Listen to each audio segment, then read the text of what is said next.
G'day folks, MBS here. Look, I'm very disappointed today. I've actually done a video on this thing, removing and putting the camshaft back in, and none of it turned out. It's just total disaster. Look, I'm just thinking of ways that I could still get through this and show you how to do a camshaft removal and put it back in. So we're going to have a go at that, even though this thing is mostly back together. I was supposed to come back today and just finish off the rocker gear. So we'll make that into another video, rocker adjustments and a hydraulic lifter adjustment thing.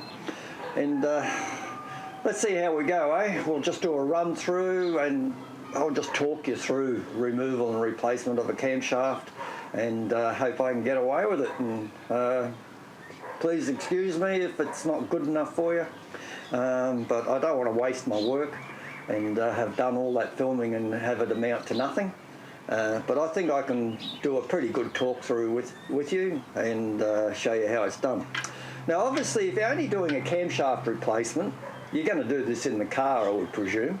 Rather than have it on an engine stand like this, which is fair enough. But the only thing you have to make certain of is that you can actually pull the camshaft out right through the front of the car. So generally radiator comes out, yeah, but you've got the big cog on the front. Now it's got to clear the nose cone section with a radiator support panel. If you can't pull it out through there, then I'm afraid you're not going to be able to do this job while the engine's still in the car. Okay, one of the things you're going to need is a harmonic balancer puller so you can get this sucker off. All right, here's a little kit that the owner of this car bought. So he managed to pull this off himself, and I don't know, what was that worth, Chris? About $55. Yeah. $55, super cheap for some place like that. Well worth the investment. Otherwise, you got no hope of pulling this off. I've seen people pull these off using a puller on the groove, and all they do is just remove the outer piece. It just falls off, and the centre bit's still stuck on the crankshaft. So they've destroyed their pulley doing that. The next step you've got to do is wedge your sump down. Okay. Undo all your bolts right along the sump, all the way down to the back. You can probably leave the last couple alone because you're only going to pull this down probably about 3 or 4 millimetre would be heaps. All right, so you just need a wedge in there just to pull the sump away so you can get the timing cover off then. All right, then it's just a matter of timing cover bolts here, and boom, off comes your timing cover and exposes the camshaft and your crankshaft gears.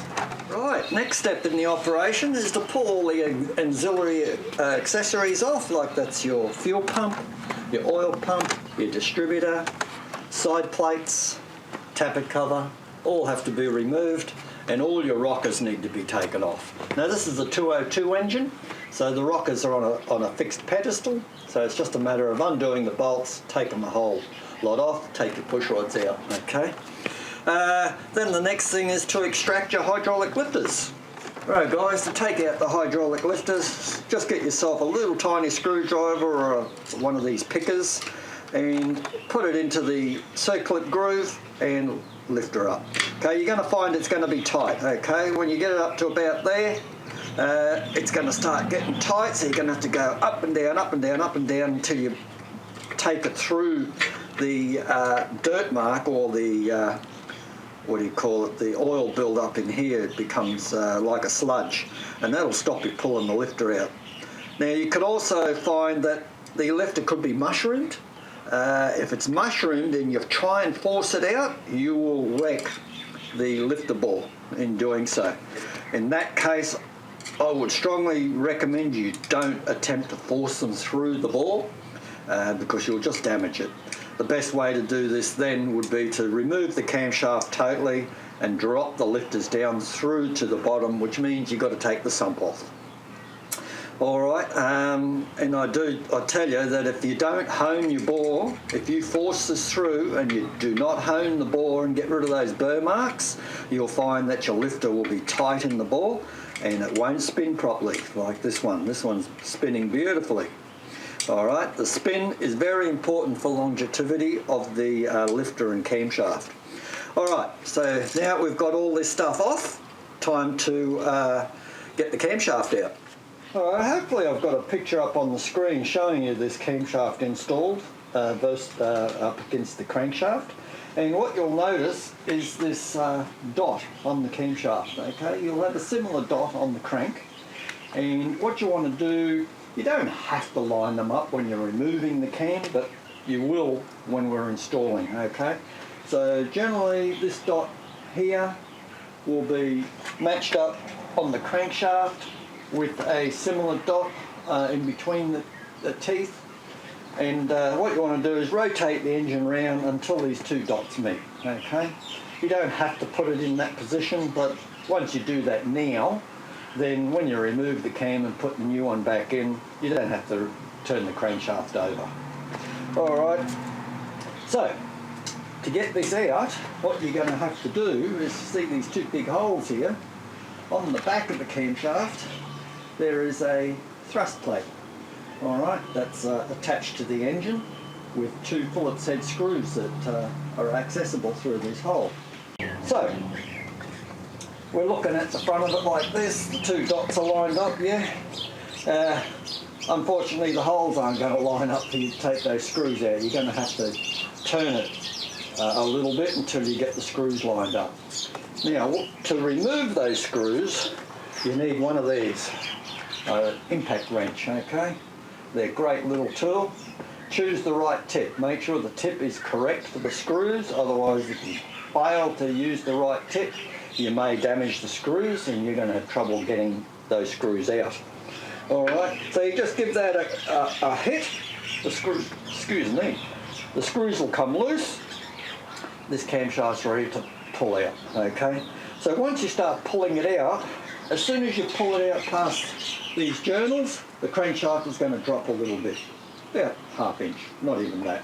Now what you have to make certain is that you don't scrub the cam bearings out along the rest of the lobes as you're trying to pull it out. And a little trick there is to stick your finger through the oil pump hole, and I'll turn this the other way around for me, and you can support. And see, there's the drive gear for the oil pump and distributor. So once you've pulled it out that first little bit and you're trying to pull it out a bit more, stick your finger in there and it'll help you lift the camshaft at the back, keep it straight and keep pulling it through. Every time you get to a journal, there's 4 of them, 1, 2, 3, 4. The camshaft will go tight and you pull it through and then it'll want to drop again. And just keep using your finger until you withdraw the whole thing out through the front. Alright, once you've got it out, this is the old camshaft that I did take out. You can see there's a cam lobe missing right here. It's all bent and rounded compared to the one beside it. So yeah, she's a wee bit knackered. And hence that's why we're replacing the camshaft. But when you're putting the new replacement camshaft in, and hopefully you've got a new cog on it and a new crank cog as a match set, I wouldn't just buy a camshaft gear and stick it on, because obviously after years and years of running, the two gears have pretty well matched themselves together, and you don't want to be throwing in a brand new aluminium gear on an old crank gear. So buy them as a match set, fit the crank gear up, press it onto your crankshaft, and check your clearance here on the thrust plate to make sure that you've got the clearance correct. I think the clearance is somewhere around about 4th hour to 9th hour, alright, and the cam I fitted into this had 5th hour clearance, so that was well and truly within spec. Alright, let's make out, this is the new one, we've got the gear on, we've checked the thrust clearance, all good. Lube up the lobes, okay, with assembly lube, engine assembly lube, high pressure, must be extreme pressure. Put a nice generous amount over the first 4 lobes, okay. Smear a bit on your camshaft journals and start putting it back into your engine, okay. When you get this second journal in, the cam's going to be sitting still, lube up the next 4, okay. Push it in, using your finger once again. Try not to put your finger on the lobes though. Okay, keep it on the non-lobe areas through the oil pump hole. And when you get it to that journal, lube up the final ones, including your fuel pump drive, and continue pushing it in. when you get it in, make sure that dot is lined up with the dot on the crankshaft. Once it's all the way in, then rotate it again until you can get access to those screws in through here. And once again, use your impact driver and just give it a light hit to put it back in. Now, I think those bolts do have a torque, probably around about 9 foot-pound, I think they were. Don't quote me on that. I sort of can't remember the exact torque on that. But yeah, you don't want to do them up too tight or you'll stretch the bolt and stop it. Alright, so your camshaft's in. You've tightened up your screws to the correct torque and you've timed it so you can actually put all the front of your cover back together and your sump up, because you're done basically there. And you can put your harmonic balancer back on and then you start getting ready to put all the auxiliaries back together. Just a word on your timing cover, alright? When you fit that rubber gasket to the case itself, you'll realise that I think there are 4 little nipples on the rubber that have to be inserted into little holes in your timing cover. I would strongly recommend you use rubber grease. Cover those little spikes of rubber grease, push them into their holes, okay, and with a small pair of pointy nose pliers, you grab the tip of that rubber spike and you pull it through the case until the rubber sits beautifully and solidly against the case.